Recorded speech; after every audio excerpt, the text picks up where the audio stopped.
All right, today I'm going to teach you guys about green screen videos. Now, these videos are probably my favorite videos. So these videos have probably closed more deals for me than anything else I've ever shot. They're the easiest to shoot. They get the most views, and consequently, they sell the most homes that I've found. You can post it on TikTok, Instagram, Facebook. You've seen them before, and I'm gonna dive in and teach you everything you need to know about green screen videos, getting more views, how to shoot them, how to edit them, and what types of videos you should be shooting. So now, first off, why green screen?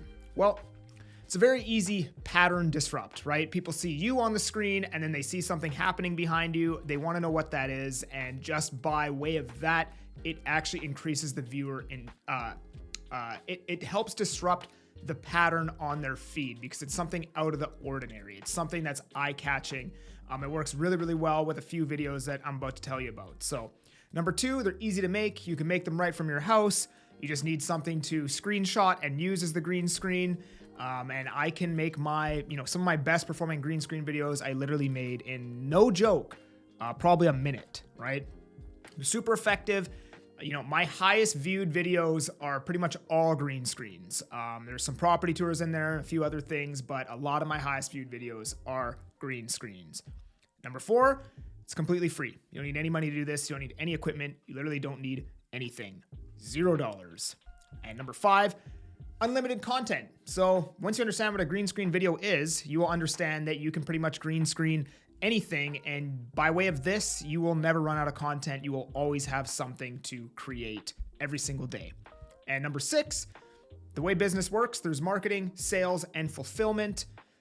Doing these videos properly basically allows you to skip the sales process in the business and just go from marketing straight to fulfillment. So a lot of times you're only going to be dealing with warm or very hot leads. You don't have to deal with a lot of objection handling or educating or any of these things if you do these videos properly, because all of that stuff is going to take place on your social media and not over the phone or in person with the client. So on to the next slide here. Who am I? I'm that agent Kelly. I closed 57 deals my first year in the industry, shooting 2 videos a day, with a lot of them being green screens. This video right here sold me 2 units, 52,000 views. This was a $30,000 green screen video right here for myself. That first year netted in just under $400,000 in commissions. I was on a team, I was paying splits. If I wasn't paying splits, it would have been closer to $700,000 in commissions. Now, these green screens frickin' work, man. That's how that happened.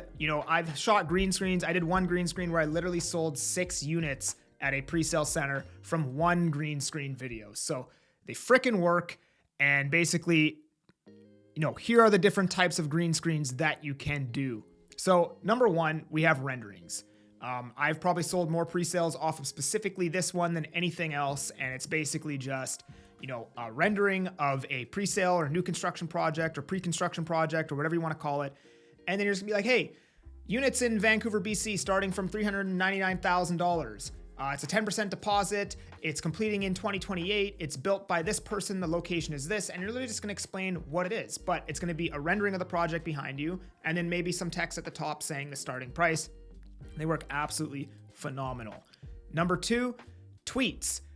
Most people who tweet understand copywriting, and they understand how to write a hook and capture the viewer's attention so that you read the rest of whatever their tweet is. You can kind of leech off of their skills in copywriting just by screenshotting a tweet that they put out and then putting your own opinion on their tweet. Because they're so good at copywriting and they're so good at writing headlines, the headline is instantly going to capture the viewer's attention, and then you're kind of leeching off of their ability to write in an eye-catching hook, so to speak. So tweets work amazing. I have a lot of videos that have gone 100,000 plus just by me putting my opinion on somebody else's opinion. Number three works really, really well for the same exact reason that number 2 works really well. People who write news articles are really good copywriters, and they get paid a lot of money to make sure that they write copy that gets clicks so they can get ad revenue. And, anything that pertains to the market, your city, realtors, anything like that, screenshot the article, literally read the headline, and they always do absolutely phenomenal. Number 4, Same thing as the tweets. You can screenshot other people's IG and Facebook posts, put your opinion on top of their opinion. Number 5, we have neighborhood/city. So if you're talking about your city, you can put a rendering of, some landmark building or something like that everybody knows within your city while you're talking about. So the viewer gets a visual and increases viewer retention. And number 6, you could literally green screen every single video if you wanted to. I don't, but like even this YouTube video, I could put a green screen of a beach behind me or something like that. And, it might increase viewer retention. So you could literally do it with anything if you wanted to. So here's a video I did. News article, Canadian housing prices to fall 10% in 2024. Did 130,000 views, 2,000 shares. Great pattern disrupt. Amazing copy. Canadian housing price to fall 10% in 2024. Excellent copy, right? It's engaging. The purpose of the media when they write these news articles is to be controversial. They know that this is a divisive topic. And when they write this, there's going to be a bunch of people arguing in the comments. That's why it works so well, right? And again, I don't even need to come up with content. Somebody else did it for me. I'm just giving my opinion on that topic. So how do you shoot these? Read the headline and then your opinion on the headline. That's how I do it. You see me pointing to it and reading it, and then I just give my opinion. And then you can go through the article and you can read through a few key points in the actual body of the article. And again, give your opinion as you go through the article. Always opinion. Always opinion. Never make a video that's educational without your opinion on the information. That is why people follow you. They don't follow you for the information. They follow you for your perspective on that information. Information is everywhere. It's meaningless. It has no value anymore. It's how you view the information that is important. So pre-sales. This video sold me 3 units. 50,000 views, 800 shares, waterfront condos and Kamloops. This city's 3 hours away from me, and I sold 3 units in here from this video, right? Kamloops, I haven't even been there for probably a decade. I used a referral agent in that city just because I wanted them to get proper counsel, so I did give up some of my commission to get these deals done. But regardless, pulled out my phone, shot a video in 2 minutes, sold 3 units just by doing that. Again, great pattern disrupt.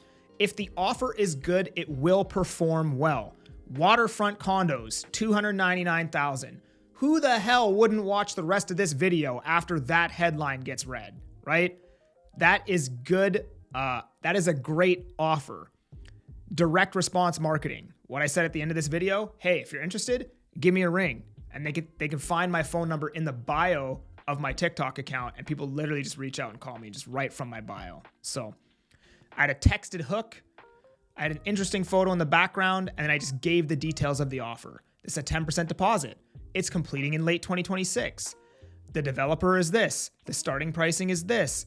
What incentives? What type of views? What's the location? And like I said, this video right here sold me 3 units. These work amazing, right? Tweets, IG, Facebook posts, a lot of the time are super controversial. Like this one got 332,000 views with 4,300 shares. It's just somebody else's tweet. Canada's top housing agency seems now blah, blah, blah, blah, blah. All right. This is an absolute disaster in the making. I don't even know what I said in this video, but I basically just took their opinion and then I gave, again, my opinion on their opinion. These perform unbelievable. So here's an example of neighborhood/city videos, right? Basically what I did here, top 3 fastest growing cities in Canada. And I know it's not necessarily neighborhood or city. It's actually like a country video. But again, I have a rendering or like a very highly edited photo of my local city of Abbotsford behind me. Even though I don't even mention Abbotsford in the video, I just put it in because it looked nice. It was eye-catching, right?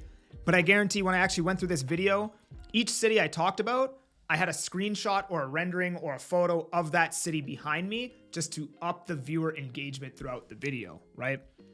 The thing that's amazing about these videos is you don't need to understand macroeconomics. I find that, there's a lot of younger agents in the industry. At 20 years old, 21 years old, you're probably not going to have investing experience. You're probably not going to have a deep understanding of the economy. You're not going to know any of these things.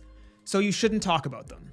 But you know what you do have authority on? Is the place where you grew up and have lived for your whole life. If you grew up in Surrey your whole life and you're talking about Surrey somebody who grew up and lived in Calgary can't argue what you're saying. You have the authority on that topic to talk about your city because you grew up, you lived there, you have tons of experience in that city.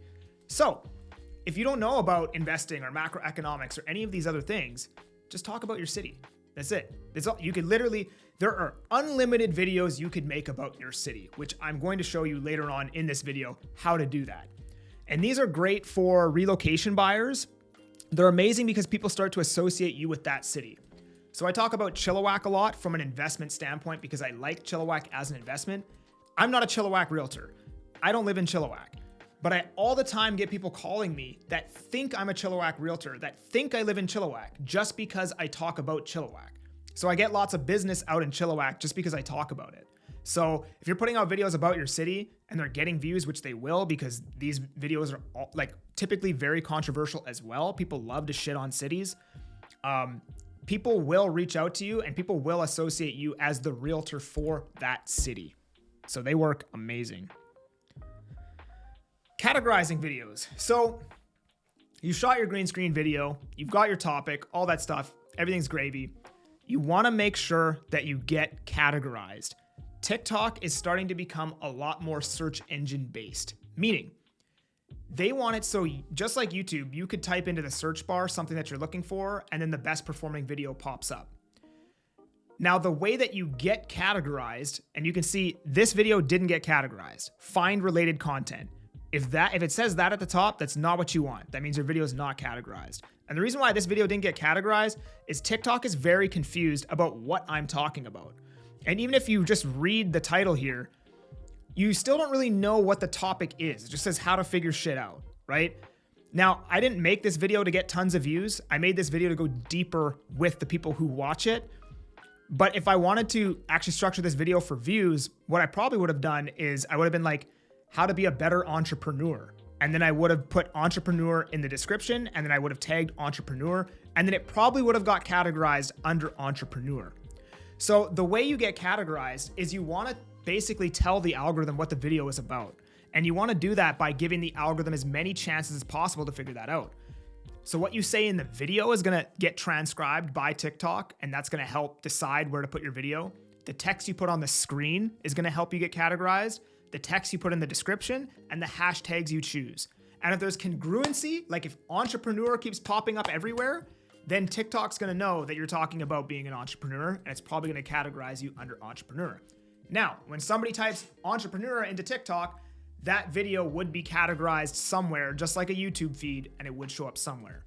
Exactly why neighborhood videos are super powerful. If somebody types in Abbotsford or wherever you live, and every single video that pops up is you talking about Abbotsford, who do you think they're going to go for if they're moving to Abbotsford?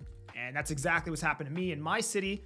If you type in Abbotsford into TikTok, I'm probably going to show up 5 or 6 times with 5 or 6 different videos I've shot at some point, and they all still get views today. I get a couple likes a day from videos that I shot a year and a half ago just because TikTok categorized them, and I guess it was a searchable piece of content. So get your videos categorized.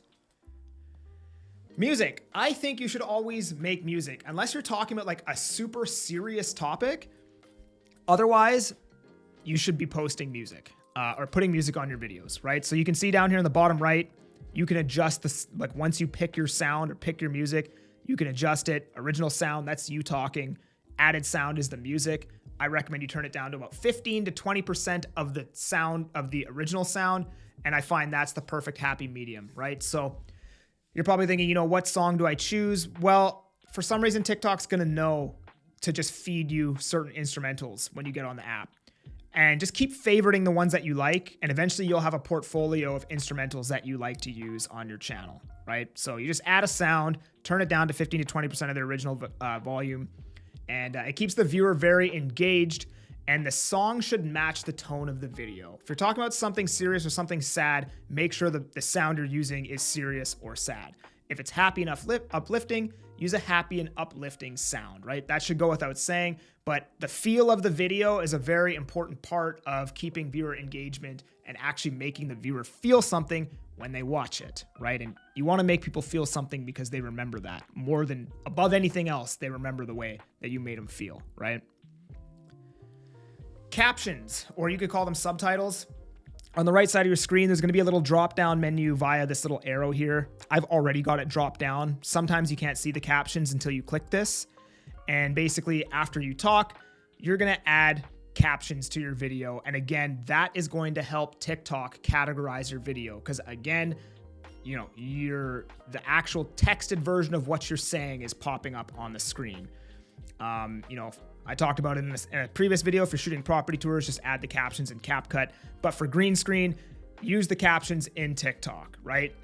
80% of viewers, if you didn't know this, consume content without sound. And, you know, if you have a significant other, you probably notice if they're watching some reality TV show where a bunch of women just scream at each other for 2 hours, you're probably sitting there with your phone out, no sound on, because you don't want to interrupt the women arguing on the TV, consuming content and reading the subtitles in the video.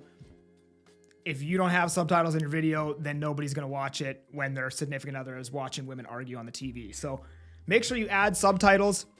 It increases the watch time and overall viewer engagement, and it also increases the chances of your video getting categorized. Descriptions. So you want to use language, like I said 15 times now, that helps you get categorized, right? So check this out. Airbnb ban was bogus. What do you think I'm talking about in the video? Airbnb ban was bogus. Hashtag Airbnb. And look what happened up here. Airbnb got categorized under Airbnb, right? So I typically recommend using 3 to 5 hashtags. I've seen people use like paragraphs of them and the video performed really, really well. I personally think it dilutes the hashtags when you use too many. I haven't found much success doing that, so I would recommend just keeping it short and simple. And, you know, a lot of the biggest creators don't even use any hashtags at all. So I would keep it short and sweet and probably use 3 to 5.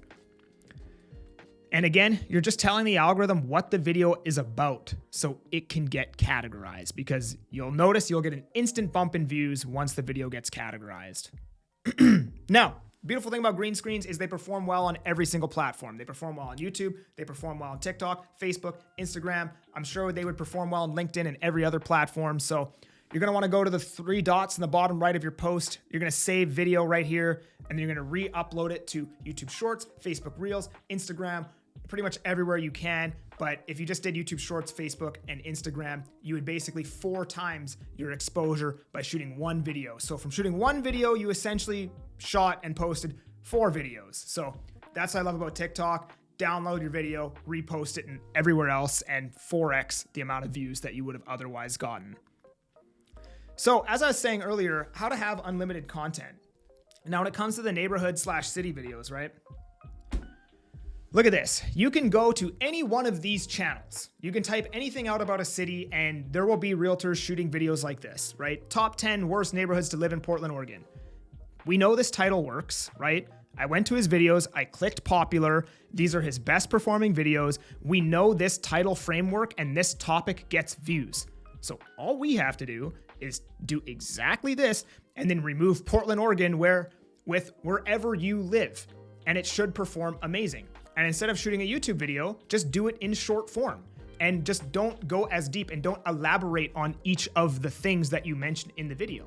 It's short form, condense it down, give people what they need to hear. It's not all going to be in there, but enough to get the idea across. And if you do this, you have unlimited content. And you could even take this one step further. Instead of being like Portland, Oregon, you could literally be like top 10 worst neighborhoods or worst parks in blank, I don't know, in blank sub area of this city, right? Like there's so many ways that from one city, you know, there's a city and then there's 10 sub areas in that city. Top 3 sub areas in blank city. Top 3 neighborhoods in blank city. Top 3 worst neighborhoods. Like from one city, you could probably have 200 pieces of content. And the thing is, every year, those cities are changing and new things are getting built. And like, if you just go to somebody's YouTube channel, you will literally have unlimited title frameworks and videos that are proven to work and proven to get views. And you can just every morning go on YouTube, pick one, shoot it in short form, repost it everywhere else, and you got your video for the day, right? So this is my other YouTube channel, right? 5 things I wish I knew before moving to Abbotsford. That one performed pretty well. 5 things I wish I knew before moving to your city, right? Pros and cons of living in your city, where to live when moving to your city, right? All of these can be repurposed to shoot content for your own channel and just rinse and repeat. And there are millions of videos out there where you can just literally copy the title and make your own video. So you don't even need to come up with content. Just go on YouTube. So now, knowing all this, how do you get started on shooting green screen videos? You're gonna post 1 to 3 times a day, never less, and you never miss. You never miss. I did not miss a post until my 34th month in the industry, and that's only because I was restructuring the way that I was doing my content. If you just post once a day, you remove the negotiation, right? If you say, oh, I'm gonna post 5 times a week, well, then you're gonna be like, well, I don't need to post today because I still have Tuesday and Wednesday, and just remove that. Get rid of that negotiation. When you start negotiating with yourself, you're opening yourself up for weakness. You're going to lose that negotiation on a really weak day where you're in the gutter. So just remove the negotiation. That doesn't happen. The video happens every single day, no matter what. Then go follow Twitter accounts in your local market for good news articles. There's tons of news articles always coming up on Twitter. That's where I get a lot of my content, and then I just put my own spin on it, my own perspective.